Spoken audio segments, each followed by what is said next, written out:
જય જિનેન્દ્ર પ્રેરણા પ્રકાશન ટ્રસ્ટ રજૂ કરે છે શાંત સુધારસ વ્યાખ્યાનમાળા વ્યાખ્યાન 41મું નવમી નિર્જરા ભાવના વ્યાખ્યાન 9મું પ્રવચનકાર પૂજ્ય મુનિરાજ શ્રી જીનચંદ્ર વિજયજી મહારાજ બંધુ ત્રિપુટી પ્રવચન સ્થળ મુંબઈ મહાલક્ષ્મી તિરુપતિ એપાર્ટમેન્ટ તિરુપતિ જૈન દેરાસરનો પ્રવચન મંડપ મુંબઈ 26 પ્રવચન સમય તારીખ 17 સપ્ટેમ્બર 1987 ને ગુરુવાર સવારે 9 વાગે.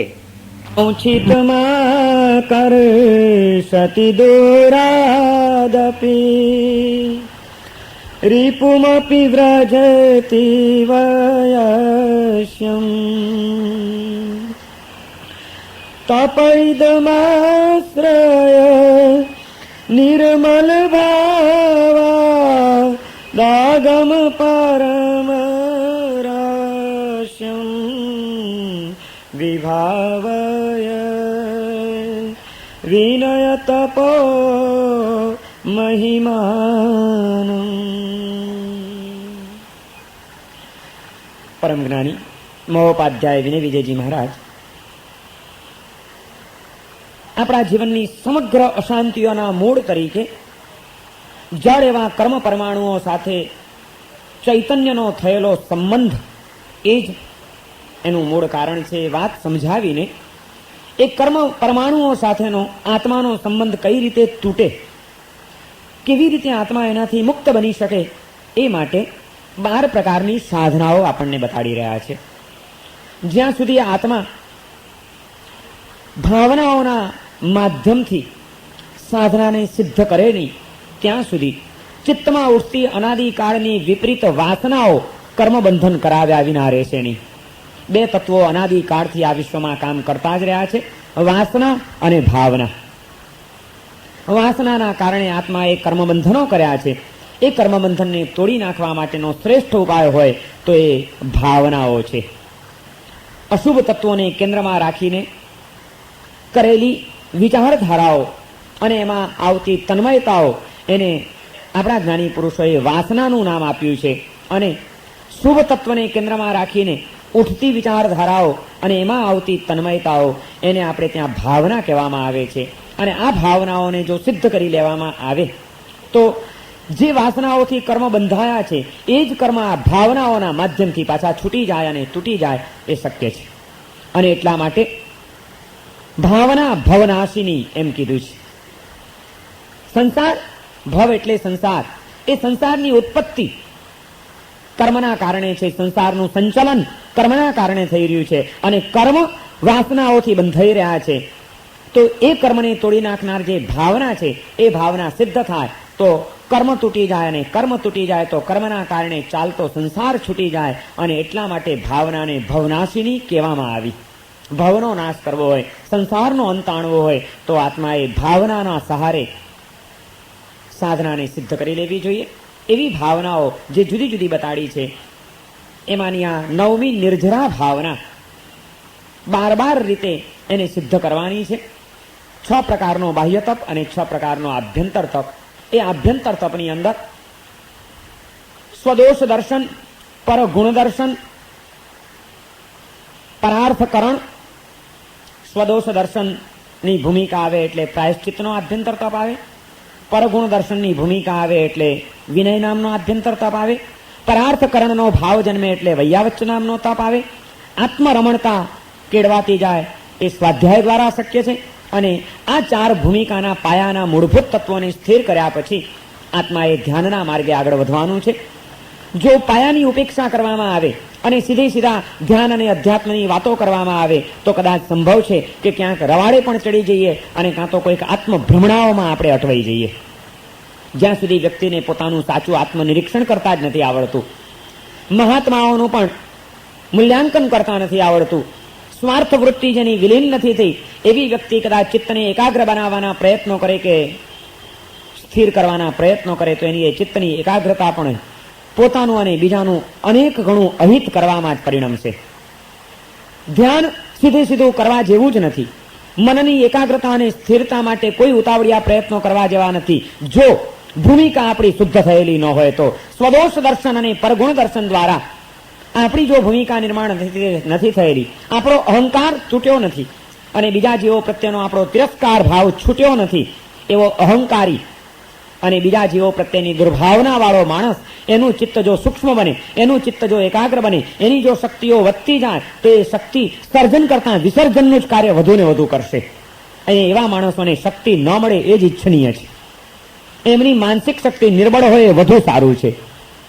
શુદ્ધિ વિનાની શક્તિ હંમેશા સંહાર કરતી આવી છે. વિશુદ્ધિ પૂર્વકની શક્તિ જ શ્રેયસ્કર બની શકી છે. શક્તિનું ઉત્પાદન પછી કરવાનું છે, પહેલા શુદ્ધિનું નિર્માણ કરવાનું છે. આજે તકલીફ અહીં થઈ ગઈ છે, શુદ્ધિના ઠેકાણા નથી હોતા અને શક્તિ મેળવવા માટે જ્યારે માણસ દોટ મૂકે છે, એને મળેલી શારીરિક શક્તિઓ, એને મળેલી માનસિક શક્તિઓ કે એને મળેલી કોઈ અતિન્દ્રિય શક્તિઓ એ પણ જો શુદ્ધિનો પાયો મજબૂત નથી હોતો તો ક્યારેક બહુ મોટું નુકસાન કરનારી બની જતી હોય છે. આજે જો આપણે સમગ્ર વિશ્વનું દર્શન કરશું તો આપણને આ વસ્તુ જોવા મળશે. શક્તિ તો ઘણાએ પ્રાપ્ત કરી લીધી, પરંતુ એ શક્તિની સાથે જો હૃદયની શુદ્ધિ ભળેલી નથી, નિર્મળતા નથી, બીજાના હિતનો અને સુખનો વિચાર નથી, એ કોમળતા નથી, તો એવા શક્તિશાળી માણસોએ કેટલા બધા ભયંકર વિનિપાત સર્જ્યા છે. નેપોલિયન ક્યાં ઓછો શક્તિશાળી માણસ હતો? હિટલર ક્યાં ઓછો શક્તિશાળી માણસ હતો? જો શક્તિ જ બધું કાર્ય કરી શકતી હોય તો આ વિશ્વનું ક્યારનું કલ્યાણ થઈ ગયું હોત. પણ શક્તિની સાથે આ શુદ્ધિનું લક્ષ્ય ભૂલાયું, ત્યાં ગરબડ થઈ ગઈ. જ્યારે આપણા જ્ઞાની પુરુષો એ પહેલી વાત આ સમજાવે છે કે પહેલા શુદ્ધિનું નિર્માણ કરો, પછી શક્તિનું નિર્માણ કરો. તીર્થંકરોને પણ તીર્થંકર નામ કર્મનું પ્રચંડ પુણ્ય અને ઉત્કૃષ્ટ શક્તિ પછી જ પ્રાપ્ત થાય છે, જ્યારે એ સાધના કરીને પહેલા શુદ્ધિને પ્રાપ્ત કરી લે છે. ભગવાન મહાવીરને 28 વર્ષે સંસારનો ત્યાગ કર્યો અને તે જ વખતે કેમ તીર્થંકર નામ કર્મ પ્રગટ ન થઈ ગયું? ઉદયમાં કેમ ના આવી ગયું? આટલી બધી પ્રચંડ શક્તિઓ કેમ એને પ્રાપ્ત ન થાય? જ્યાં સુધી શુદ્ધિ નથી થઈ ત્યાં સુધી શક્તિ ન મળે એ જ વિશ્વના કલ્યાણ માટે જરૂરી હોય છે. અને એટલા માટે જ્યારે તીર્થંકરનો આત્મા સંપૂર્ણપણે વિશુદ્ધિને પ્રાપ્ત કરી લે છે ત્યારે એની સહજ શક્તિઓનો પ્રાદુર્ભાવ અને પ્રકટીકરણ થયા વિના રહેતું નથી. માટે જે તીર્થંકરો વિશ્વનું કલ્યાણ કરનારા બની શકે છે. જો ખરેખર આપણે આપણું કલ્યાણ કરવું છે અને વિશ્વનું કલ્યાણ કરવું છે તો એ માટે આપણા જ્ઞાની પુરુષોએ આ રીતે આ પાયાની વાતો તરફ આપણું ધ્યાન પહેલા કેન્દ્રિત કર્યું છે. અને આ 12 પ્રકારની જે તપની સાધના છે એમાં પણ આ જ વસ્તુ આપણને જોવા મળે છે કે જ્યાં સુધી પ્રાયશ્ચિત્ત, વિનય, વૈયાવચ્ચ આ બધા ગુણો સિદ્ધ ન થયા હોય, એટલે કે પોતાનો અહંકાર ઓગળ્યો ન હોય, બીજા જીવો પ્રત્યેનો તિરસ્કાર છૂટ્યો ન હોય, સ્વાર્થ વૃત્તિનું વિલોપન થઈને પરાર્થકરણનો ભાવ કેળવાયો ન હોય, ત્યાં સુધી ધ્યાનનો અભ્યાસ પણ નુકસાનકારક બની શકે. ધ્યાન દ્વારા કદાચ કોઈક શક્તિઓની ખીલવણી થાય, કદાચ કોઈક માનસિક શક્તિઓ વધી જાય, પણ જો આ મૂળ પાયાના ઠેકાણા ન હોય તો બહુ મોટી તકલીફ ઊભી થઈ જાય. એટલા માટે જ્ઞાની પુરુષોએ કીધું પહેલા આ સાધના કરજો, પછી આવો તમે હવે તમે તમારા મનને સૂક્ષ્મ બનાવો, તમે તમારા મનને કેન્દ્રિત કરો, તમે તમારા મનને એકાગ્ર કરીને પાવરફુલ અને શક્તિશાળી બનાવો તો કામ થઈ શકશે. અને એ જ સાચી એકાગ્રતા શ્રેયસ્કર બની શકે છે. એટલા માટે ચિત્તની એકાગ્રતાને પણ માત્ર ધ્યાન કહેવાની ઉતાવળ આપણા જ્ઞાની પુરુષોએ ન કરી. એમણે ધ્યાનના 2 ભેદ પાડ્યા, શુભ ધ્યાન અને અશુભ ધ્યાન. અને એ અશુભ ધ્યાનની અંદર આર્ત ધ્યાનના 4 પ્રકારો અને રૌદ્ર ધ્યાનના 4 પ્રકારો એ આપણે ગઈકાલે એનો વિચાર પૂરો કર્યો. હવે જ્યારે આ આર્ત ધ્યાન અને રૌદ્ર ધ્યાનને ટાળવા છે આપણે, તો એ માટે ઉપાય શું? પણ સમજી તો લીધું કે આટલી આ 4 રીતે આર્ત ધ્યાન આત્મામાં પ્રગટે છે. અને એ આર્ત ધ્યાન જો ઉત્કૃષ્ટ બની જાય, પરાકાષ્ઠાએ પહોંચી જાય તો એમાંથી રૌદ્ર ધ્યાનમાં આત્મા સરકી પડે છે. અને રૌદ્ર ધ્યાન પણ આટલું બધું ખતરનાક છે, આ બધી વાત સમજણ સાચી. પણ આમાંથી મુક્ત થવું કેવી રીતે? રોગનું માત્ર નિદાન જ થયા કરે, એની જો કોઈ દવાઓ બતાડવામાં ન આવે, ઉપાય જો કોઈ પ્રાપ્ત ન થાય તો શું કામનું? આપણા જ્ઞાની પુરુષોએ માટેના ઉપાયો બતાડ્યા. એમણે એમ કીધું કે ભાઈ તમારું મન વિચારો કર્યા વિના, એ વિચારો કરતા કરતા ક્યારેક કોઈક પળોમાં એમાં તન્મય થયા વિના પણ નથી જ રહેવાનું. વિચારો આવવાના છે, વિચારોમાં તન્મયતા પણ આવવાની છે. એમને એમ તો તમે મનને નિર્વિચાર રાખી શકો એવો આજનો તમારો કોઈ તબક્કો નથી. તો પછી આ દુર્ધ્યાન ન થઈ જાય, અશુભ ધ્યાનમાં સરકી ન જવાય, એ માટે મનને ક્યાંક રોકેલું રાખવું પડશે.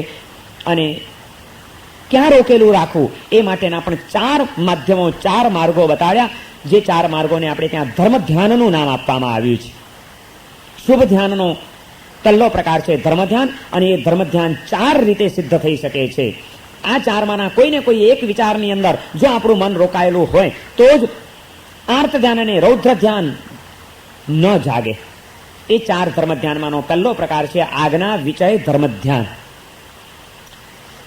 આપણા તીર્થંકરોએ, આપણા જ્ઞાની પુરુષોએ એમના જીવનના અનુભવો પછી, અનેક જાતના પ્રયોગો કર્યા પછી અને વિશ્વનું ઊંડાણ ભર્યું દર્શન કર્યા પછી એમણે આ માર્ગો આપણને બતાડ્યા છે.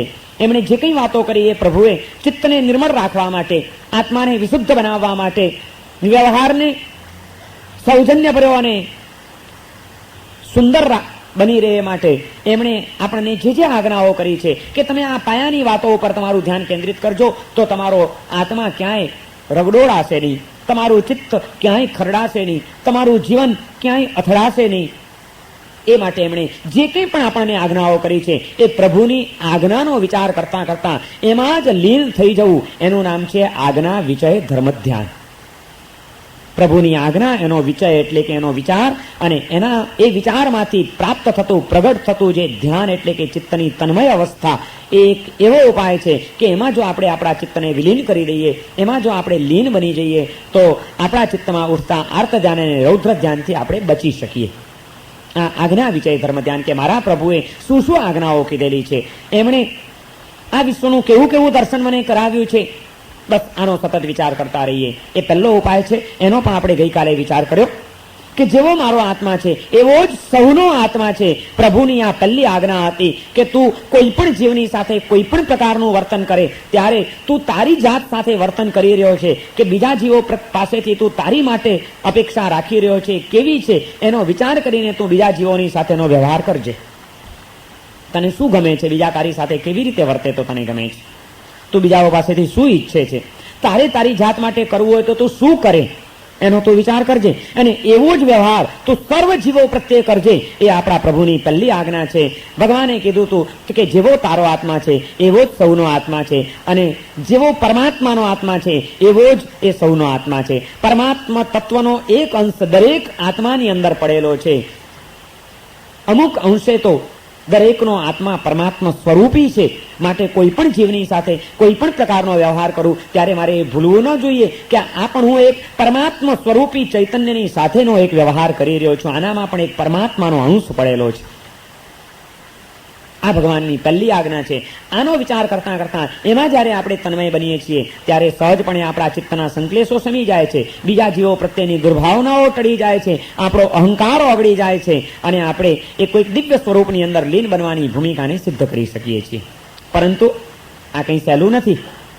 ભગવાનની આજ્ઞાને ભૂલીને આપણે ઊંધા માર્ગે કેટલા કાર્યો કરીએ છીએ, કેટલા વિચારો કરીએ છીએ, કેવા કેવા શબ્દો બોલીએ છીએ. મન, વચન અને કાયા, આ ત્રણેય આપણી શક્તિઓ એ ભગવાનની આજ્ઞાને ભૂલીને ભગવાનના માર્ગથી ઊંધા માર્ગે કેવી પ્રવૃત્ત થઈ રહી છે. અને એ રીતે જો આપણે આ મન, વચન, કાયાને પ્રવૃત્ત રાખ્યા કરીએ તો એના કેટલા બધા ભયંકર નુકસાનો છે. એનો વિચાર કરવો એ બીજા પ્રકારનું ધર્મ ધ્યાન છે. એનું નામ છે અપાય વિચય ધર્મ ધ્યાન. અપાય એટલે નુકસાન. હું જો ભગવાનની આજ્ઞાનું પાલન નહીં કરું, હું જો ઊંધા માર્ગે ચાલવાનો જ પ્રયત્ન કર્યા કરીશ, ન વિચારવાનું વિચાર્યા કરીશ, ન બોલવાનું બોલતો રહીશ, ન કરવાનું કરતો રહીશ, તો આ હું જે કંઈ કરું છું એ કેટલું બધું નુકસાનકારક છે. એ આત્મચિંતન કરીને કરવા જેવું મેં શું નથી કર્યું, ન કરવા જેવું શું કરી રહ્યો છું, આને આજે જે કરી રહ્યો છું એના દ્વારા મને અહીં જ શું એના નુકસાનો આવવાની શક્યતાઓ છે. એ અપાય એટલે નુકસાન.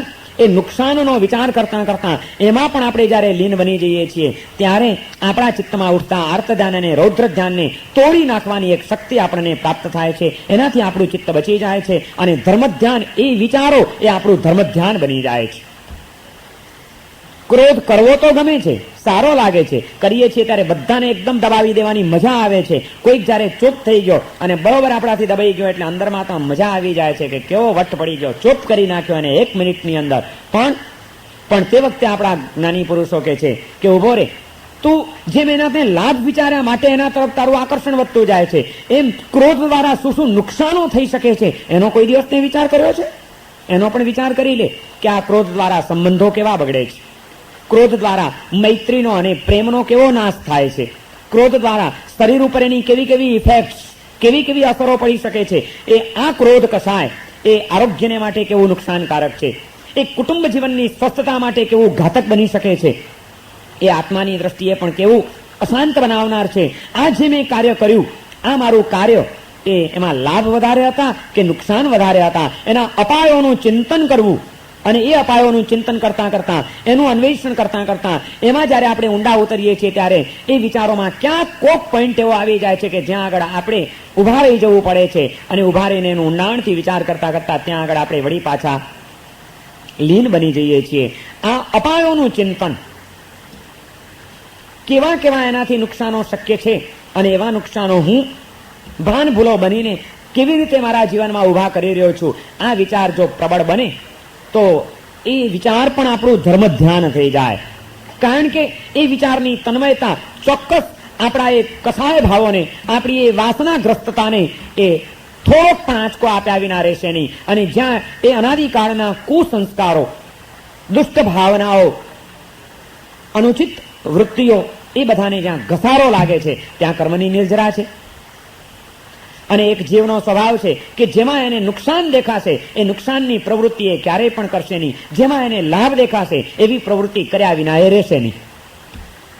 તમે જોઈ લો, આપણા મનનું જો આપણે અન્વેષણ કરશું તો આપણે એવી જ પ્રવૃત્તિઓ કરવા માટે તત્પર બની શકીએ છીએ, તૈયારી દાખવી શકીએ છીએ કે જેમાં આપણને કંઈક લાભ દેખાતો હોય. લાભ વિના કોઈ દિવસ માણસ કોઈ પ્રવૃત્તિ કરતો નથી જો એને લાભ ન દેખાતો હોય તો.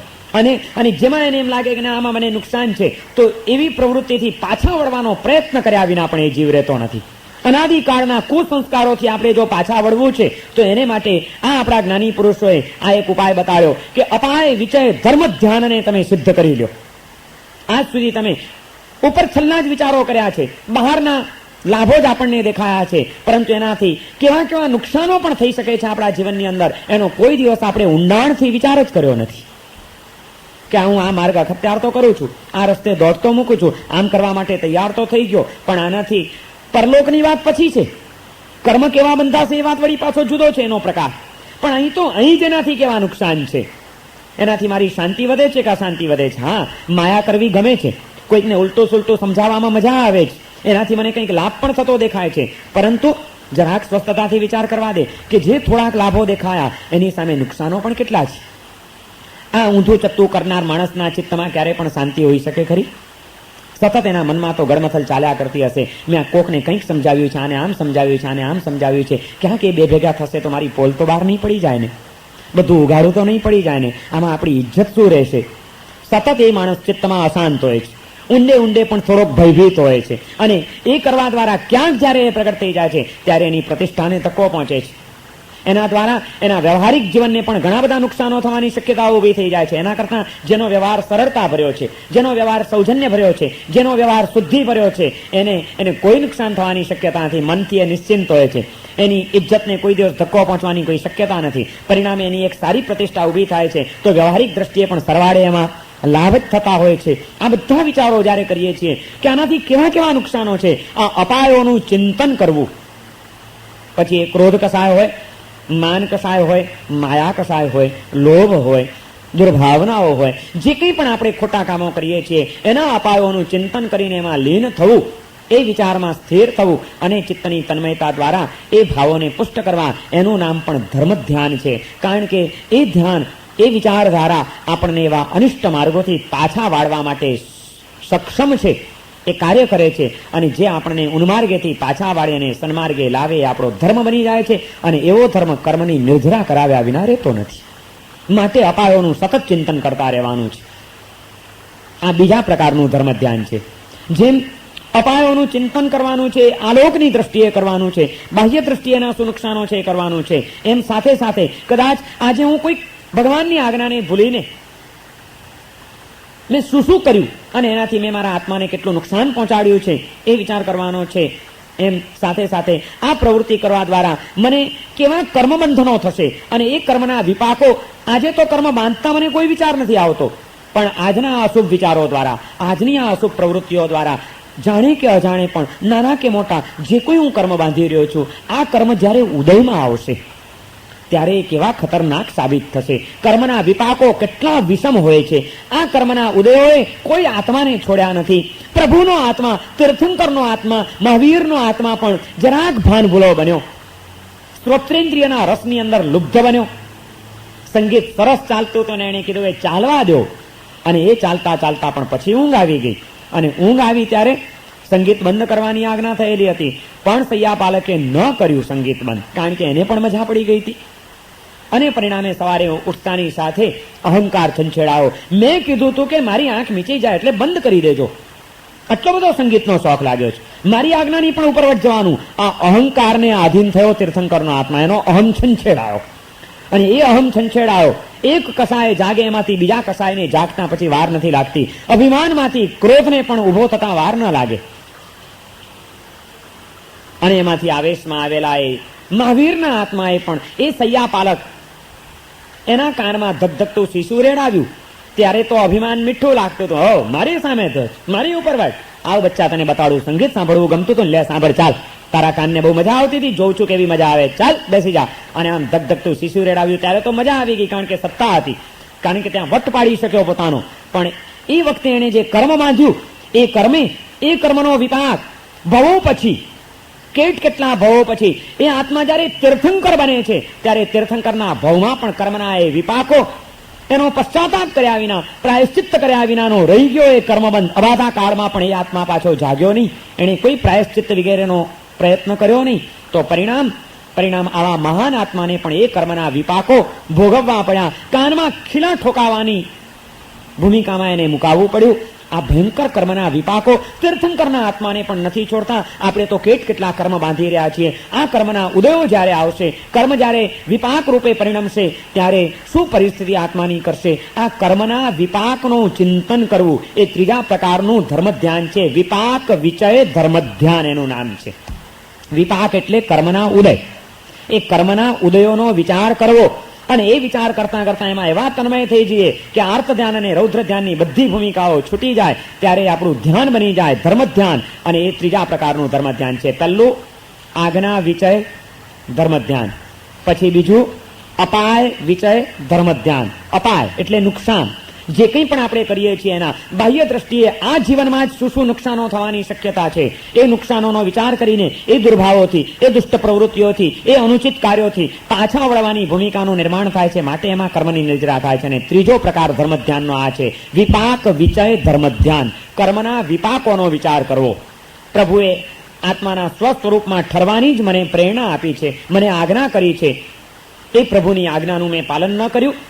સ્વસ્વરૂપમાં ઠરવાને બદલે વિભાવ દશામાં મારો આત્મા ખેંચાયો. અને આ વિભાવ દશામાં જઈને મેં જે કંઈ પણ કાર્યો કર્યા, એ વિભાવ દશાની એ પ્રત્યેક પરિણતિઓ દ્વારા મારા આત્માએ કર્મબંધન કર્યા છે. અને આ કર્મના ઉદયો કેટલા વિચિત્ર છે, કર્મના ઉદયો કેવા ખતરનાક હોય છે. આ કર્મ કોઈને નથી છોડતા, તીર્થંકરના આત્માઓને પણ નથી છોડ્યા, તો મને કેમ છોડે? કર્મના આ વિપાકોનો વિચાર કરીને આ કર્મ આટલા બધા ખતરનાક, કર્મ બંધાઈ ન જાય માટે સાવધાન રહો. આ કર્મનો અને કર્મના વિપાકોનો વિચાર કરીને આપણા ચિત્તને સ્વસ્થ બનાવવાનો પ્રયત્ન કરવો. જો અર્થ ધ્યાન કરીશ, જો રુદન કરીશ, જો ક્રંદન કરીશ, જો ઉદ્વિગ્ન થઈશ, જો શોકમગ્ન બનીશ, તો મારા પ્રભુએ કીધું છે કે શોક કરવાથી, રુદન કરવાથી, ક્રંદન કરવાથી શોક મોહનીય નામનું કર્મ બંધાય છે.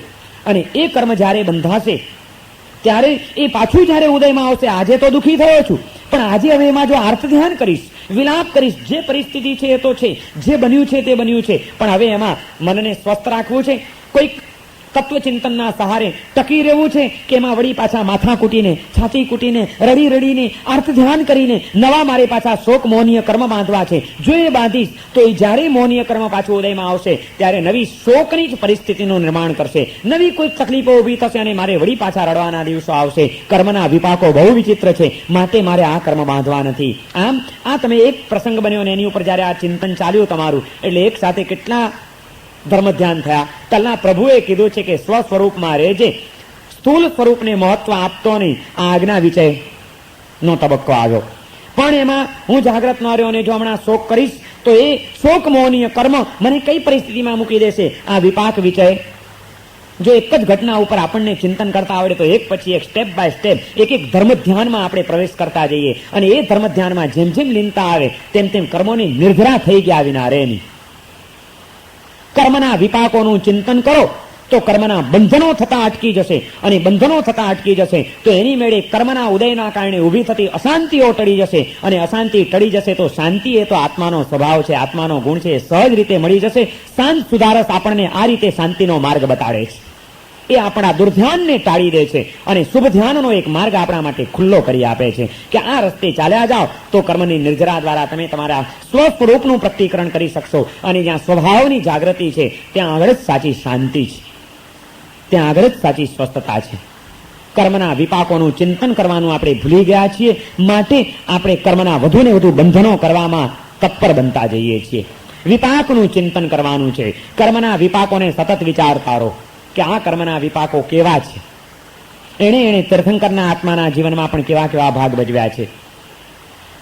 અરે ખાવા માટે બેઠેલા અને ખાવાને માટે પ્રયત્ન કરતા એ બળદિયાઓ, એ મૂંગા પ્રાણીઓના મોઢે તોબડા બાંધ્યા એ આદિશ્વર ભગવાનના જીવે, અને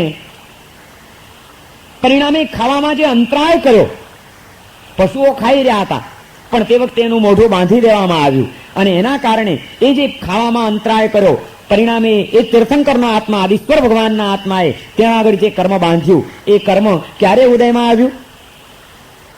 13 ભવે, 13મા ભવે એ કર્મ ઉદયમાં આવે છે.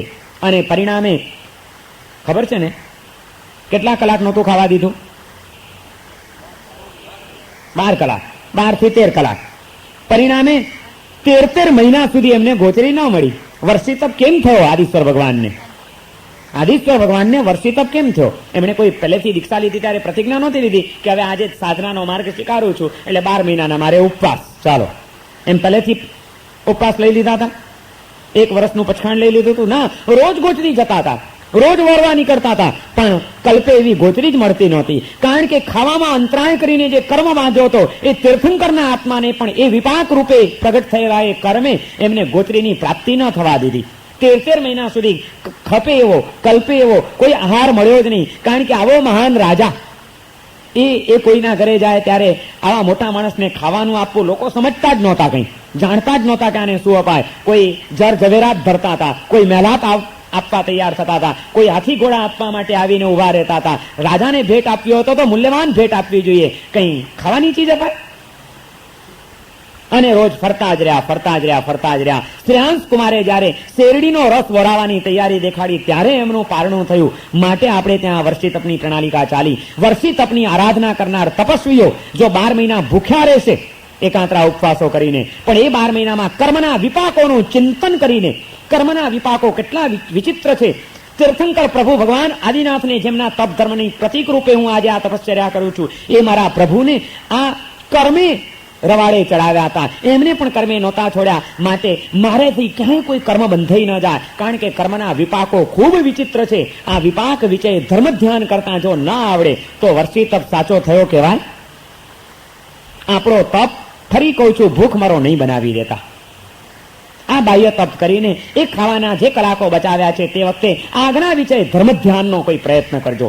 અપાય વિચય ધર્મ ધ્યાનને પ્રગટાવવાનો પ્રયત્ન કરજો. કર્મોના વિપાકોનો વિચારતા આત્માને જાગૃત બનાવીને વિપાક વિચય ધર્મ ધ્યાન દ્વારા કર્મની નિર્જરા કરવાનો પ્રયત્ન કરજો. અને આવો 1 વર્ષી તપ થાય તો મને એમ લાગે છે કે જીવનના દેદાર બદલાઈ જાય. પછી એ ગમે તેવા કર્મો બાંધવા માટે તૈયાર ન થઈ શકે. એ પછી સમજે કે કોઈકને કટુ વચન કહીશ તો એનાથી પણ એક કર્મ બંધાવાનું છે. કોઈકનો આત્મા કકડી ઉઠે એવું કોઈ વર્તન કરીશ, એવું કઈ અણગમો દેખાડીશ, એવી કઈક વિચિત્ર પ્રવૃત્તિ કરીશ તો પણ મને કર્મ બંધાવાનું છે. અને કર્મના ઉદયો ખૂબ વિચિત્ર છે. આ કર્મના વિપાકો આપણાથી સહન થાય એવા નથી. માટે સાવધાન જોજે આત્મા કોઈ કર્મ બંધાઈ ન જાય.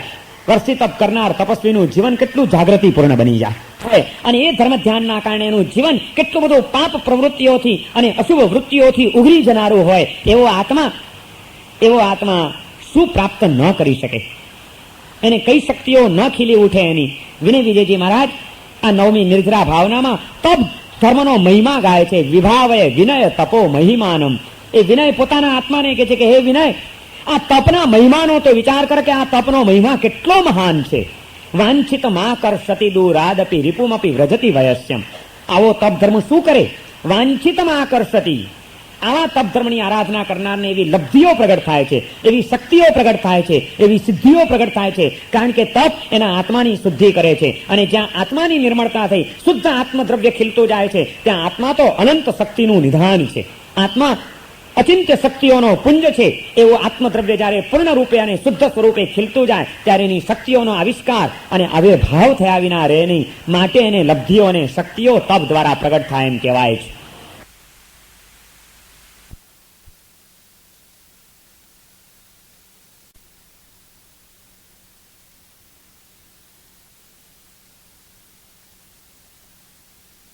ચમત્કાર નથી, આત્મશક્તિનું પ્રસ્ફુરણ છે, આત્મશક્તિઓનો આવિર્ભાવ છે. અને એટલા માટે તપ ધર્મનો મહિમા ગાતા વિનય વિજયજી એમ કહે છે કે વાંછિતમાં આકર્ષતી. એવો તપસ્વી તપ ધર્મના પ્રભાવે શું પામે? એની વાંછિતનું આકર્ષણ થાય, જે ઈચ્છે એ થાય, ઈચ્છા શક્તિ એને પ્રાપ્ત થઈ જાય. વાંછિતમાં આકર્ષતી દૂરાદપી રિપુમપી વ્રજતી વયસ્યમ. અરે એના દુશ્મનો પણ મિત્ર બની ગયા વિના રે નહીં. દુશ્મનોની દુશ્મનાવટ ખલાસ થઈ જાય. તપસ્વીની અંદર એ તાકાત હોય કે તપસ્વીની પાસે જનાર એનો દુશ્મન પણ એનો મિત્ર બની જાય. કારણ કે એ તપસ્વી આ કર્મ વિપાકનું ચિંતન કરીને વિપાક વિષય ધર્મ ધ્યાન દ્વારા કોઈ પણ જીવને ક્યાંય હવે કોઈ અનુચિત વર્તન ન થઈ જાય, અનુચિત વિચાર ન થઈ જાય, એ જાગૃતિ ઉપર પહોંચી ગયો હોય. એટલે એનું આટલું બધું સૌજન્ય ભર્યું, સ્નેહ ભર્યું, જાગૃતિ ભર્યું અને સાવધાની ભર્યું જીવન એ એના દુશ્મનોના પણ હૃદયનું પરિવર્તન કરવાનો તબક્કો પૂરો પાડી દીધા વિના રહેની. એને એમ થાય કે આને માટે હું દુશ્મનાવટ રાખું છું. કેટલું અદ્ભુત, કેટલું નિર્મળ, કેટલું ઉચ્ચ કક્ષાનું આ માણસ તો જીવન જીવે છે. આને માટે મેં ખોટો વિચાર કર્યો. એની દુશ્મનાવટનો અંત આવી જાય. દુશ્મનોને મારવાની જરૂર નથી, દુશ્મનાવટને મારી નાખો તો દુશ્મન પણ તમારા મિત્ર બની જશે. આપણે દુશ્મનોને મારવાનો પ્રયત્ન કરીએ છીએ. આપણા હૃદયમાં ને એના હૃદયમાં રહેલી દુશ્મનાવટની ભાવનાને મારવાનો, એ ભાવનાને તોડવાનો પ્રયત્ન નથી કરતા. એ પ્રયત્ન થાય છે વિપાક વિચય ધર્મ ધ્યાન દ્વારા. અને માટે વિનય વિજયજી મહારાજનું આ પરિણામ બતાડે છે કે તપસ્વીના જીવનની અંદર વાંછિતનું આકર્ષણ થાય છે, દુશ્મન પણ મિત્ર બની જતા હોય છે. રિપુમપી વ્રજતી વયસ્યમ. દુશ્મન પણ મિત્ર બની જાય. તપ ઇદમ આશ્રય નિર્મલ ભાવાદ. એ ક્યારે બને? એ માટે વિનય વિજયજી મહારાજ પ્રેરણા કરે છે કે એવા તપને તપમ ઇદમ આશ્રય, એનો આશરો લે. આ તપ ધર્મના શરણે ચાલ્યો છે. આવા તપ ધર્મના કેવી રીતે? નિર્મલ ભાવાત, નિર્મળ ભાવથી, હૃદયના વિશુદ્ધ ભાવથી જો આ તપ ધર્મને આરાધી લેવામાં આવે તો એ તપ ધર્મ, એ સાધનાનું મહત્વ શું છે? વિનય વિજયજી મહારાજ છેલ્લા એક શબ્દની અંદર એનું ઉચ્ચ કક્ષાનું મૂલ્યાંકન કરે છે. તપ ઇદમ આશ્રય નિર્મલ ભાવાદ આગમ પરમ રહસ્યમ. આગમોનું પરમ રહસ્ય જો કોઈ હોય તો તે આ જ છે, બસ બીજું કઈ નથી. બધા આગમ ગ્રંથો ઉલેચી નાખો અને કાં તો એકે આગમ ગ્રંથ ન ઉલેચો, બધું સરખું છે. તમામ આગમ ગ્રંથોનું ભગવાનની આજ્ઞા જેમાં સંગ્રહાયેલી છે, ભગવાનની આજ્ઞા જેનામાં જીરાયેલી છે, એવા ગણધર ભગવંતો દ્વારા પ્રગટ થયેલા જે મૂળભૂત આપણા ધર્મ ગ્રંથો, એને આપણે ત્યાં આગમ કહેવામાં આવે છે. એવા 45 કે 32 જે પણ આગમો હોય એ તમામ આગમનો સાર શું, તમામ આગમનું રહસ્ય શું, તમામ આગમોનો નિચોડ શું? એનો નિચોડ આ કીધું કે તપ ઇદમ આશ્રય નિર્મલ ભાવાત. હૃદયના નિર્મળ ભાવથી તપ ધર્મનો આશ્રય લેવો એ આગમોનું રહસ્ય છે. એ જ સાધના એક જ કરવા જેવી છે તપ ધર્મની. અને તપ એ જ કહેવાય જે દેહને નહીં કર્મોને તપાવે. અને કર્મ ત્યારે જ તપે જ્યારે અશુભ ધ્યાન ટળ્યું હોય અને શુભ ધ્યાન સિદ્ધ થયું હોય તો. અને એ શુભ ધ્યાનને સિદ્ધ કરવા માટે આજ્ઞાનું ચિંતન કરવાનું છે, અપાયોનું ચિંતન કરવાનું છે, કર્મના વિપાકોનું ચિંતન કરવાનું છે. ઊંધું ગાલીને બાંધે તો રાખીએ છીએ, પણ એના વિપાકોનો વિચાર કરો તો કર્મ બંધન થતા અટકી જશે. અને કર્મ બંધન થતા અટકશે તો કર્મની નિર્જરા શરૂ થઈ જશે. વિપાકનો વિચાર એક એક તીર્થંકરોના જીવનની અંદર પણ જો આપણે જોવા જઈએ તો આપણને ક્યાંક ને ક્યાંક આવા કર્મના વિપાકોએ એમના જીવનમાં પણ કેવી ઉથલપાથલો મચાવી છે આપણને જોવા મળે. તો એની આગળ તમે ને હું, આપણે તો કોણ? અને જો એ જ હકીકત હોય તો કોના ભરોસે ગમે તેવા કર્મો બાંધતા જ ચાલ્યા જવાનું? કર્મના વિપાકોનું ચિંતન અનેક રીતે કરવાનું છે. એક બાજુ કર્મના વિપાકો કેટલા બધા ખતરનાક છે એ પણ વિચાર કરવાનો છે. બીજી બાજુ કર્મના વિપાકોનું એક સારું પાસું છે એ પણ વિચારવાનું છે. થોડાક વર્ષો પહેલા અમદાવાદની અંદર એક ભાઈને કેન્સર થયું. ગળાનું કેન્સર, મોટી ગાંઠ નીકળી. બહુ ધર્મિષ્ઠ, અત્યંત શ્રદ્ધાવાન અને અનેક આચાર્યોની પાસે રહીને આવો શાસ્ત્રોનો ઊંડો અભ્યાસ કરી ચૂકેલા એ શ્રાવક હતા, સાચા શ્રાવક હતા એક. પણ એને પણ કોઈક અશુભ કર્મનો ઉદય જાગ્યો અને કેન્સરનો રોગ લાગુ પડ્યો. પાંજરાપોળમાં રહેતા હતા, રિલીફ રોડ ઉપર જે પાંજરાપોળ છે ત્યાં આગળ એ શ્રાવક, એમને મળેલી વ્યક્તિઓએ અમને આ વાત કરેલી છે. શાંતિલાલભાઈ એમનું નામ હતું. શાંતિભાઈને કેન્સર થયું ને ગળામાં મોટી ગાંઠ થઈ, અને ગાંઠ એટલે એટલી બધી ભયંકર ગાંઠ, એની વેદનાઓ એટલી બધી કે જેની કોઈ હદ નહીં. ડોક્ટરોએ હાથ ખંખેરી નાખ્યા, કોઈ એને મટાવી શકે એવી કોઈની તાકાત નહોતી. અને ગાંઠ પાકી ગઈ ને પરુને એમાં કીડા પડી ગયા હતા. ડોક્ટર આવીને ડ્રેસિંગ કરી જાય, સાફ કરી જાય, પણ અંદર કીડા સરવડે ને એની જે વેદના ખાઈ ન શકે, માથું ફાટફાટ થાય, ભયંકર વેદના. પણ આવી વેદનાની વચ્ચે પણ એ શાંતિલાલભાઈ બિલકુલ સ્વસ્થ હતા. એમના સ્વજનો એમની ખબર કાઢવા જાય, કોઈ સાધુ મહારાજ એમને મંગલિક સંભળાવવા જાય, ત્યારે પણ જુઓ તો શાંતિભાઈ સ્વસ્થ હોય અને હસતા હોય. ત્યારે કોઈકે એમને પ્રશ્ન પૂછ્યો કે શાંતિભાઈ, આટલો ભયંકર રોગ તમારો, આવી મોટી ગાંઠ, તમે ખાઈ નથી શકતા, તમે પી નથી શકતા, તમે ભયંકર વેદનાઓથી પીડાઓ છો, તમારું માથું દુખી રહ્યું છે, આ ગળાની ગાંઠમાં કીડા પડી ગયા છે, એની પણ તમને એ પાકની કેટલી વેદના છે, તમારા શરીરમાં તાવ ધકે છે, અને તે છતાં તમે આટલા બધા સ્વસ્થ કેમ છો? તમે આજે પણ હસો છો? ત્યારે શાંતિભાઈ કે હા ભાઈ, હું સ્વસ્થ છું, બિલકુલ સ્વસ્થ છું. હું આ પથારીમાં પડ્યો કર્મનું ચિંતન કર્યા કરું છું, અને એમાંથી મને અદ્ભુત શાંતિ મળે છે. કર્મના વિપાકોનું ચિંતન કરું છું, હું વિચાર કરું છું કે આ રોગ એમને એમ આવ્યો નથી. મારા જીવાત્માએ ક્યાંક ભાન ભૂલા બનીને ક્યારેક કોઈક કર્મ બાંધ્યું હશે ચોક્કસ, અને એ કર્મનો ઉદય આજે આવ્યો છે.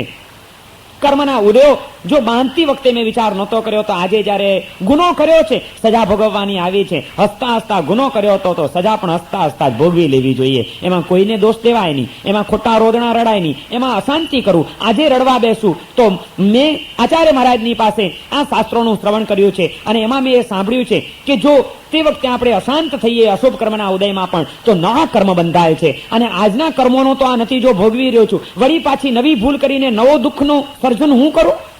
આ કર્મના વિપાકોનું ચિંતન મને અસ્વસ્થ બનવા નથી દેતું. હું શાંતિથી આને ભોગવી રહ્યો છું. અને સૌથી મોટી વાત તો હું કર્મનો પણ બહુ મોટો ઉપકાર માનું છું. મને કર્મની પ્રત્યે પણ કોઈ નફરત નથી થતી, પણ હું તો કર્મનો ઉપકાર માનું છું કે કર્મની પણ કેટલી મોટી બે મહેરબાનીઓ છે આપણી ઉપર. માણસ બીમારીમાં પણ કેવું તત્વચિંતન કરી શકે એનો આ એક જીવતો દાખલો છે. બીમારીમાં અશુભ ચિંતન પણ થાય, આર્ત ધ્યાન પણ થાય, અને બીમારીમાં પડેલો, મોતની નજીક પહોંચેલો, અનેક જાતની રીબામણોથી રીબાતો માણસ પથારીમાં પડ્યો પણ કેવું ધર્મ ધ્યાન કરી શકે એ પણ આપણને આમાં જોવા મળે છે. કદાચ કોઈ શાસ્ત્રમાં જોવા ન મળે એવું એક તત્વચિંતન એમણે મોતની પથારીમાં પડ્યા કર્યું હતું. શાંતિભાઈ કે ભાઈ, હું તો આ પથારીમાં પડ્યો વિચાર કરું છું, એમાંથી મને કર્મની પણ બહુ મોટી બે મહેરબાનીઓ દેખાણી છે કે આ કર્મ પણ કેટલું બધું મહેરબાન છે આપણી ઉપર, એની કેટલી રહેમ છે કે એ આપણા માટે આટલો સારો વર્તાવ કરે છે. બોલો, કર્મની બે મહેરબાનીઓ કઈ કોઈ દિવસ વિચાર કર્યો છે? કર્મ ખરાબ છે તો આપણે બધાએ બહુ વિચાર્યું, કર્મ ખતરનાક છે બહુ વિચાર્યું, કર્મ રંજાડે છે બહુ વિચાર્યું, પણ અશુભ કર્મની પણ બે મહેરબાનીઓ છે આપણી ઉપર. શાંતિભાઈ કે હું એક જ વિચાર કર્યા કરું છું કે આ કર્મની કેટલી મોટી મહેરબાની કે કર્મ બંધાયા પછી તરત ને તરત ઉદયમાં આવતું નથી. એ આપણને એક તક આપે છે અબાધા કાળ દરમિયાન. આ એની મહેરબાની. આજે બાંધ્યું તરત ઉદયમાં આવતું હોત તો આપણા હાથમાં બાજી જ ન રહેત, કઈ મુસીબત ઉભી થઈ જાત. પણ કર્મ કેટલું સારું છે કે આપણને એક તક આપે છે કે ભાઈ હજી એક તક છે, અબાધા કાળ તારો ચાલે છે, જાગ્રત બની જા, પશ્ચાતાપ કરી લે, પ્રાયશ્ચિત્ત કરી લે, કંઈક શુદ્ધિનો પુરુષાર્થ કરી લે. તો ભલે ત્યાં આજે ભાનભૂલા બનીને કર્મ બાંધ્યા છે, છતાં હું ચોપચાપ તારામાંથી ચાલ્યો જઈશ બહાર તારા ઘરમાંથી, તને જરાય રંજાડ્યા વિના. એમ એને આપણને એક તક આપી. એક એની પહેલી મહેરબાની કે તરત ને તરત ઉદયમાં આવતું નથી. આ કર્મની પહેલી મહેરબાની છે. અને બીજું, જ્યારે પણ ઉદયમાં આવે છે, શાંતિભાઈએ એમ કીધું કે કર્મ જ્યારે પણ ઉદયમાં આવે છે ત્યારે એ માત્ર ઉદય રૂપે જે પરિણામ દેખાડવાનું એ દેખાડે છે. પણ કયા કર્મ આજે ઉદયમાં આવ્યા છે, કયું પાપ મેં કર્યું છે, પાપને પ્રગટ કરતું નથી આ કર્મ, એની મોટી મહેરબાની. દાખલા તરીકે એણે કીધું કે જેમ કર્મ ઉદયમાં આવે ત્યારે અહીંયા આગળ આપણું પાપ પણ લખાઈ જતું હોય ભેગું જ. તો શાંતિભાઈ કે તમે બધા મારી ખબર પૂછવા આવો છો, મારી સેવા કરો છો, મારી પ્રત્યે લાગણી દેખાડો છો એટલા માટે કે કર્મ મારા પાપને ખુલ્લા કરતા નથી માટે.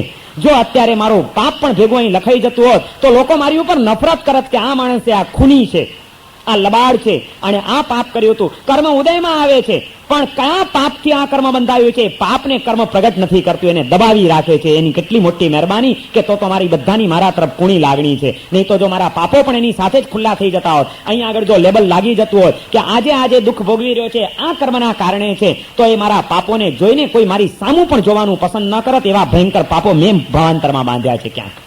પણ કર્મની મોટી મહેરબાની છે કે મારું બધું ઢાંકી રાખે છે, પાપને પ્રગટ કરતું નથી, માત્ર ઉદયમાં આવીને ચાલ્યું જાય છે. આખી એની ઓછી મહેરબાની છે.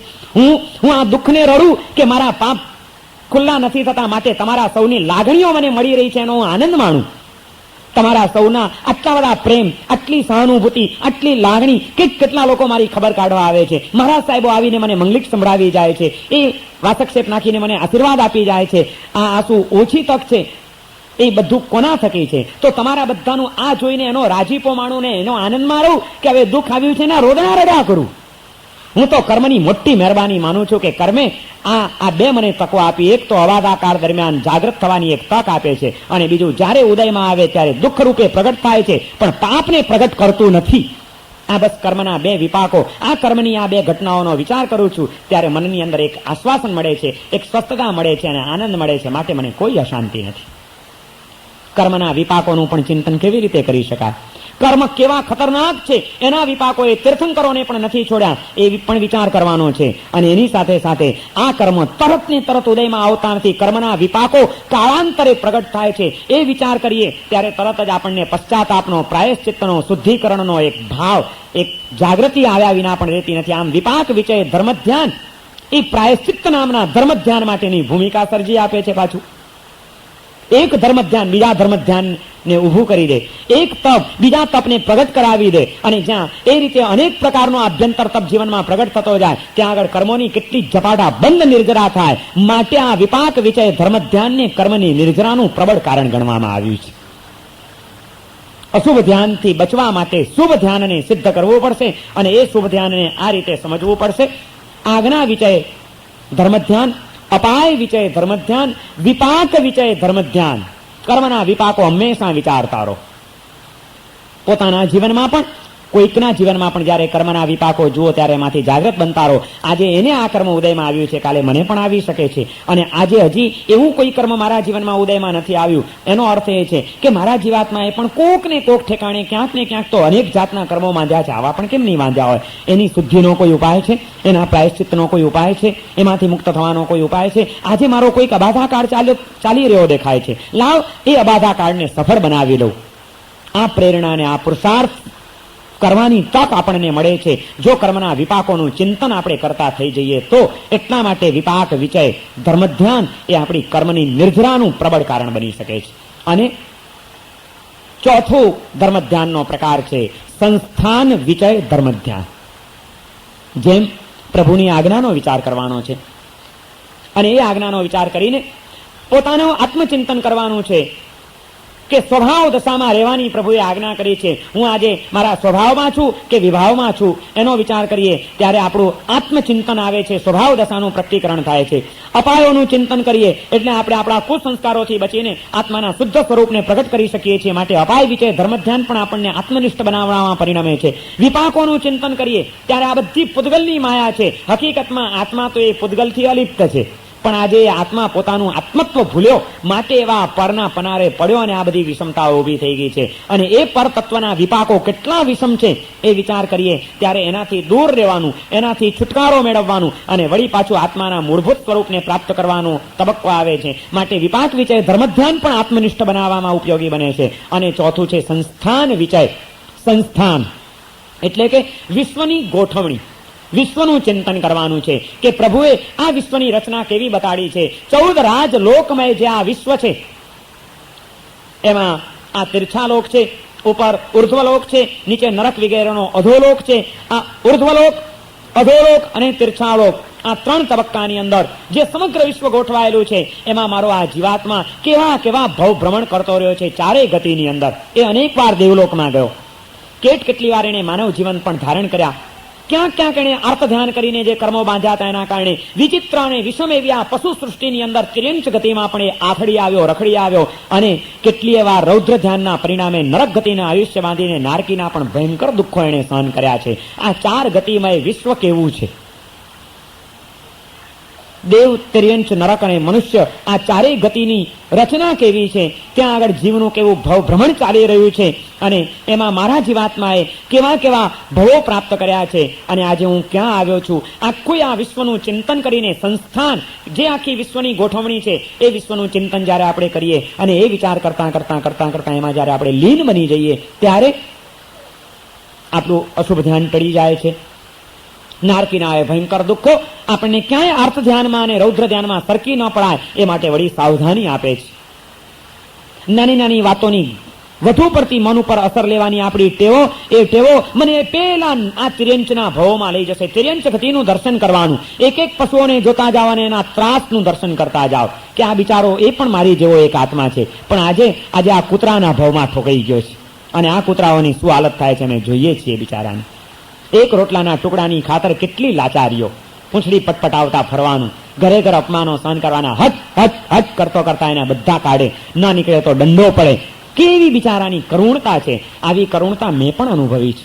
તિર્યંચ ગતિના દુઃખો, એ કોઈ ગધેડાને ચાલ્યો જતો જુઓ અને તમારું ધર્મ ધ્યાન શરૂ થઈ જાય કે આ એવી ગતિ છે જે ગતિમાં મારો આત્મા પણ અનેક વાર જઈ આવ્યો હશે. અને આજે આ બિચારા ગધેડાની હાલત શું છે? રોજ ડફલાંટ ખાવાના કુંભારના, માટીઓ ઉપાડવાની, ઈંટો ઉપાડવાની, ભાર વહન કરવાના, ખાવાનું કંઈ નહીં મળે, ગમે ત્યાં રજડી રખડીને ક્યાંયથી પણ પેટ ભરી આવવાનું અને ટાઈમ થાય એટલે માલિક તરત જ ડચકારા બોલાવતો એને લઈ આવે અને એની ઉપર માલ ભરીને એને દોડાવે, આંફી જવાનું, માર ખાવાનું, પાંચડા નીકળી જાય ને ઉજરડા પડી જાય એની ચિંતા એનો માલિક કરતો નથી, ખાવાનું આપતો નથી અને જિંદગી બેહાલ બનીને વિતાવવી પડે છે. આ તિર્યંચ ગતિના દુઃખો, તિર્યંચ ગતિ આટલી બધી દુઃખ છે. આવી તિર્યંચ ગતિમાં અર્થ ધ્યાનના કારણે જવું પડે છે. ભૂલે ચૂકે ક્યાંક મારું અર્થ ધ્યાન ન થઈ જાય, નહીં તો આ તિર્યંચ ગતિની અંદર મારે ચાલ્યા જવું પડશે. આ વિચાર કરતા કરતા એ સંસ્થાન વિષય જે જીવોના સ્થાન છે તે જીવોના તે સ્થાનનો વિચાર કરવાનો અને એ સ્થાનનો વિચાર કરતા કરતા એના દ્વારા તત્વચિંતનમાં જ્યારે આપણે સરકી પડીએ ત્યારે આપણા આત્માને એક નવી જાગૃતિ મળે છે અને એ જાગૃતિ આપણને કર્મની નિર્જરા કરાવ્યા વિના રહેતી નથી. અને એ સંસ્થાન વિષય ધર્મ ધ્યાન કરતા કરતા છેવટે 14 રાજલોકનું ચિંતન કરીને, 4 ગતિનું ચિંતન કરીને પંચમ ગતિનો વિચાર કરવાનો છે કે જ્યારે આત્મા આ જાગૃતિ પૂર્વક આ 4 ગતિમાંથી મુક્ત બને તો 14 રાજલોકના છેડે જે અનંત સિદ્ધોનું સ્થાન છે, સિદ્ધશિલા, એ જ મારું ઓરિજિનલ ઘર છે. આજે મારા ઘરને ભૂલીને બહાર ભટકી ગયો છું અને બહાર ભટકવામાં અશાંતિ છે, ઘરમાં આવવામાં શાંતિ છે. હું અશાંતિ આજે અનુભવી રહ્યો છું એનું કારણ મેં મારા ઘરને છોડી દીધું છે. 14 રાજલોકમાં ભટકી રહ્યો છું, પણ 14 રાજલોકના અંતે જે સિદ્ધશિલા છે, જે અનંત સિદ્ધોનું સ્થાન છે, એ જ મારું સ્થાન છે. જ્યાં સુધી મારા શુદ્ધ આત્મ સ્વરૂપને પ્રાપ્ત નહીં કરી રહું, જ્યાં સુધી અનંત સિદ્ધોની એ જ્યોતમાં મારી જ્યોતને હું ભેળવી નહીં રહું, ત્યાં સુધી દુઃખ અને દુઃખ છે, એ સિવાય બીજું કંઈ નથી. મારે જો દુઃખમાંથી મુક્ત થવું હોય તો આ 14 રાજલોકમાં જે વિશ્વ છે એ વિશ્વમાંથી મારે મુક્ત થઈ જવું જોઈએ. 14 રાજલોકના અંતે ઉપરનું જે મારું મૂળભૂત સ્થાન છે એ સ્થાનને મારે પ્રાપ્ત કરી લેવું જોઈએ. કેટલું વિશાળ આ વિશ્વ છે! વિશાળ આ વિશ્વમાં હું ક્યાં ક્યાં કેવો ભટકી રહ્યો છું અને એની ઉપર ક્યાં મારું પોતાનું ઓરિજિનલ સ્થાન છે. આ બધો વિચાર આ સંસ્થાન વિષય ધર્મ ધ્યાનમાં કરતા કરતા જ્યારે અનંતા સિદ્ધોનો આપણે વિચાર કરીએ, એ સિદ્ધોના સહજ સ્વરૂપનો આપણે વિચાર કરીએ, એ પણ આ સંસ્થાનમાં જ છે, 14 રાજલોકમાં જ છે. અને એ અનંતા સિદ્ધોના સિદ્ધ સ્વરૂપનો વિચાર કરતા કરતા કરતા કરતા એમાં લીન થઈ જઈએ ત્યારે સિદ્ધ સ્વરૂપનું ધ્યાન આપણને આપણા આત્મ સ્વરૂપનું પ્રકટીકરણ કરાવી દીધા વિના રહે નહીં. અને જ્યાં આત્મ સ્વરૂપની જાગૃતિ છે ત્યાં કર્મની નિર્જરા છે. સંસ્થાન વિષય ધર્મ ધ્યાન પણ છેવટે આપણને આત્મ સ્વરૂપની સિદ્ધિમાં, આત્મ સ્વરૂપની અનુભૂતિમાં લઈ જાય છે. માટે એમાં કર્મની નિર્જરા સમાયેલી છે. આ સંસ્થાન વિષય ધર્મ ધ્યાન આપણને પછી સતત એક જ પ્રેરણા કરશે કે રિટર્ન ટુ હોમ, ઘર તરફ પાછા વળો. આજે ઘરને મૂકીને બહાર ભટકી ગયા છીએ આપણે, અને બહાર ભટકવામાં ગમે ત્યાં ગયા હોય ને ગમે તે મળતું હોય એમાં મજા કેટલી. ઘર છોડીને જાત્રા કરવા જાઓ અને કોઈક એવા સારા તીર્થસ્થાનમાં ગયા હો, અથવા તો જવા દો તીર્થસ્થાનની વાતો, ઘર છોડીને તમે ફરવા માટે ગયા હો, વીકએન્ડની રજા માણવા માટે માથેરાન, મહાબળેશ્વર, પંચગીની કે કાશ્મીર જેવા કોઈક સૌંદર્ય અને પ્રકૃતિ જ્યાં આગળ વેરાયેલા છે એવા કોઈક સુંદર સ્થળે પહોંચ્યા હો અને ત્યાં આગળ 5 સ્ટાર હોટલમાં કદાચ તમે ઉતર્યા હો, ત્યાં આગળ તમને સુખ કેટલા? ઘરમાં કદાચ ન માણતા હોય એવી સાહેબી ત્યાં ખરી કે નહીં? ખરી. પણ ત્યાં કેટલા દાડા રહો? 2 દાડા, 4 દાડા, 5 દાડા. પછી એ બધું હોવા છતાં યાદ શું આવે? ગમે એટલા બહાર ગયા અને ત્યાં આગળ ગમે એટલા સુખ હોય, પણ માણસને ખબર છે કે આ મારું ઘર નથી. હું પારકાના ઘરમાં, પારકાના સ્થાનમાં છું. અને ત્યાં 4 દાડા સારું લાગે, પણ પછી છેવટે તો ઘર યાદ આવે ને. અને ત્યાંથી પાછા વળો અને ઘરે આવો ત્યારે હાસ, સાચું હાસ ઘરમાં જ થાય છે. એમ આ સંસારમાં સાચો હાસનો અનુભવ કરવો હોય તો આપણું જે ઘર છે ત્યાં પહોંચશું ત્યારે સાચું હાસ થશે ને સાચી શાંતિ થશે. બાકી બહાર આજે કદાચ તમારા પુણ્યના ઉદયો ચાલતા હોય ને ગમે એટલા સુખો પણ મળ્યા હોય, પણ એ સુખમાં પણ સાચી મજા. સંસ્થાન વિશે ધર્મ ધ્યાન આપણને કહે છે કે ઘર તરફ પાછા વળો. બહાર જવામાં કદાચ સુખ હશે, શાંતિ નહીં હોય. સુખ અને શાંતિની આ ભેદરેખાને સમજવું બહુ જરૂરી છે. સુખના સાધનો મળવા માત્રથી સુખની અનુભૂતિઓ થઈ જતી નથી. સુખના સ્થાનો મળવા માત્રથી શાંતિની પ્રાપ્તિ થઈ જતી નથી. સાચું સુખ અને સાચી શાંતિ તો ઘરમાં ઠરવામાં છે, બહાર ભટકવામાં નહીં. આજે આપણે અશાંત છીએ એનું કારણ એ છે કે આપણે આપણા ઘરને ભૂલીને બહાર ભટકી ગયા છીએ. અને બહાર ગમે એટલું મળતું હોય તે છતાં સમજવું જોઈએ કે આ બધું ભાડુતી છે. 5 સ્ટાર હોટલનો કમરો પણ તમારો કે ભાડુતી? એમ આ સંસારની અંદર મળતા સુખો એ આપણા કે ભાડુતી? કોકને આપેલા હોય એ ભાડુતી કહેવાય. આ સુખો કોણે આપ્યા છે તમને? આજે જે કંઈ પણ સુખો મળ્યા છે એ કોનાથી મળ્યા છે? કોનાથી મળ્યા છે? કર્મે આપ્યા છે. કર્મે. એ તો ત્યાંય તમે કહેશો કે અમારા પૈસાથી અમે મળ્યા છે, પણ તોય તમારું ના કહેવાય તમારા પૈસા હોય તો. કર્મના ઉદયથી જ સુખો મળ્યા છે, એટલે કે એ ભાડુતી છે, કોકની મહેરબાનીથી મળ્યા છે. એ ધારે તો હમણાં તમારી પાસેથી ઝૂંટવી પણ શકે. એ હોટલનો માલિક ધારે તો તમને તરત જ બહાર કાઢી પણ શકે કે ભાઈ કમરો ખાલી કરો, એમ કે નહીં? કે તમે કહો કે પણ હું પૈસા આપું છું, કે નથી જોઈતા તારા પૈસા, ખાલી કરો, તો તમારે કરી દેવો પડે. એમ કર્મના ઉદયથી મળેલા સુખો એને ગમે ત્યારે તમારે ખાલી કરવા પડે છે. એ કે કર્મ સત્તા કે બેટા હવે ચાલ્યો જા અહીંથી, બસ બહુ સુખ થઈ ગયું, તારું રવાનો થાય અહીંથી, એટલે રવાના થઈ જવાનું. કર્મની મહેરબાનીથી મળતા સુખોને આપણા કેમ માની શકાય? અને એમાં રાજી થવા?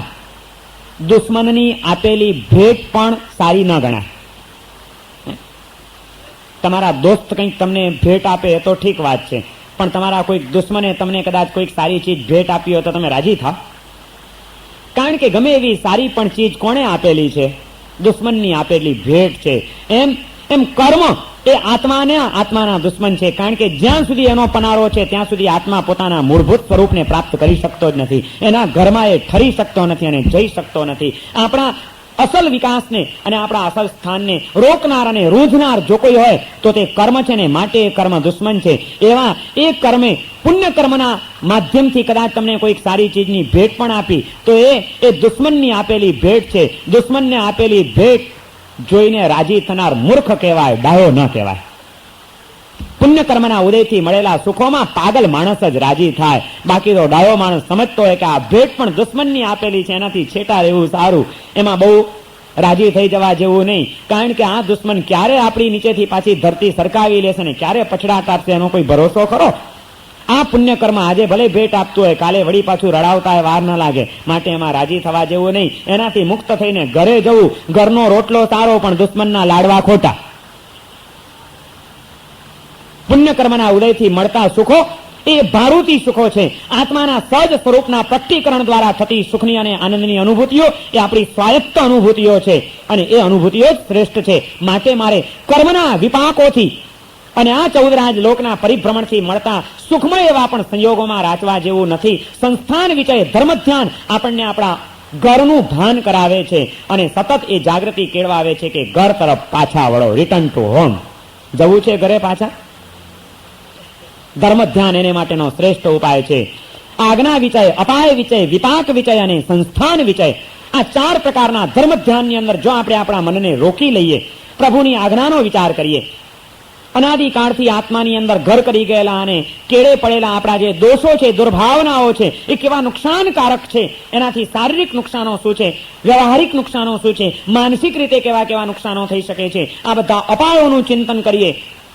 કર્મના વિપાકોથી પરભવની અંદર કેવા દુઃખો સહન કરવા પડે છે, અને આ કર્મની વિષમતાઓ કેટલી વિચિત્ર છે, એ વિપાકોનું ચિંતન કરીએ. અને એ કર્મ સંયોગના કારણે આ 14 રાજલોકમય વિશ્વમાં અને 4 ગતિમય સંસારમાં પરિભ્રમણ કરતા આત્માની શું દુર્દશા થઈ છે, અને એમાં ક્યાં કેવો આ આથડ્યો છે જીવ, અને છેવટે પંચમ ગતિએ પહોંચવું એ જ મારું ઘર છે. સંસ્થાન વિષય સિદ્ધ શિલાનું ધ્યાન એ આપણી કર્મની નિર્જરા કરાવી દે અને આપણા આત્માને કર્મોથી મુક્ત કરાવીને સહજ સિદ્ધિને પ્રાપ્ત કરાવી દે. ધર્મ ધ્યાનની સિદ્ધિ આ રીતે આર્ત ધ્યાન અને રૌદ્ર ધ્યાનમાંથી આપણને બચાવશે અને શુભ ધ્યાનમાં સ્થિર કરીને આપણને સાચી શાંતિનો માર્ગ ચીંધશે. આ ધર્મ ધ્યાનને આપણે સિદ્ધ કરવાનું છે. જેમ આજ્ઞા વિષય, અપાય વિષય, વિપાક વિષય અને સંસ્થાન વિષય એ ધર્મ ધ્યાનના 4 પ્રકાર છે. એ જ રીતે ધર્મ ધ્યાનના બીજા 4 પ્રકાર છે: પિંડસ્થ ધ્યાન, પદસ્થ ધ્યાન, રૂપસ્થ ધ્યાન અને રૂપાતીત ધ્યાન. આ ચિંતન છે, હવેનું પ્રેક્ટિકલ છે. એ ધર્મ ધ્યાનના બીજા 4 પ્રકારો કયા છે, અને એના દ્વારા પછી છેવટે શુક્લ ધ્યાનની પ્રાપ્તિ થાય છે. અને એ શુક્લ ધ્યાન, ધર્મ ધ્યાન દ્વારા જ ધ્યાન સિદ્ધ થાય તો કાયોત્સર્ગ કેવી રીતે આવી શકે છે એની વ્યાખ્યાન અહીં આગળ પૂર્ણ.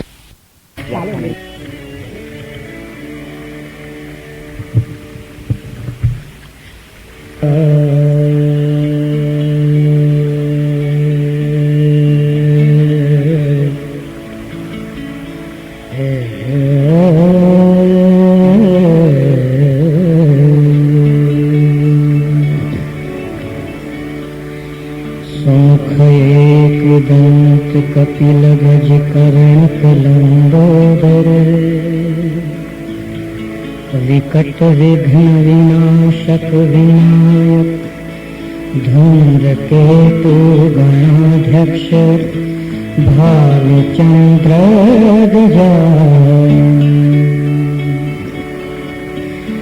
या कुंदेन्दु तुषारहार धवला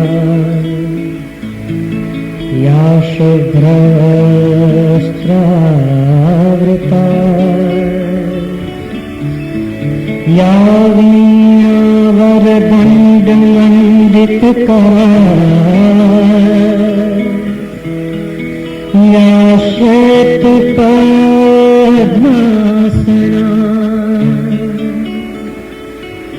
या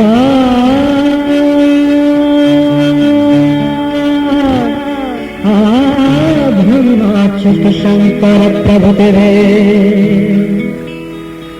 देवै सदा वन्दिता सा मां पातु सरस्वती भगवती निशेष जाड्यापहा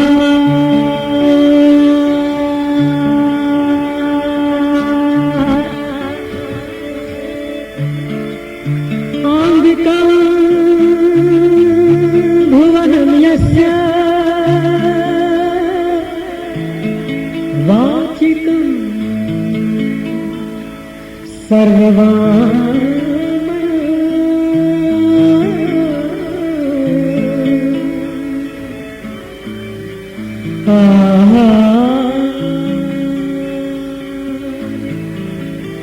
चंद्रता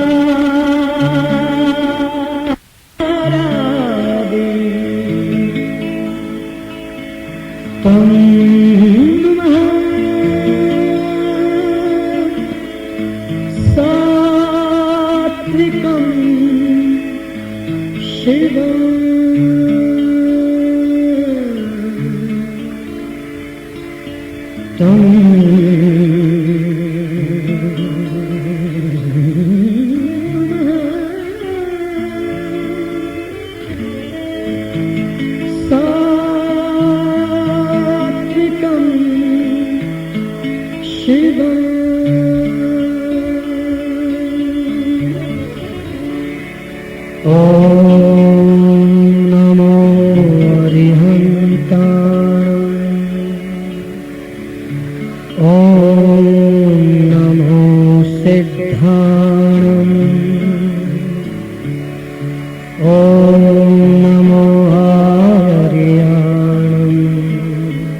च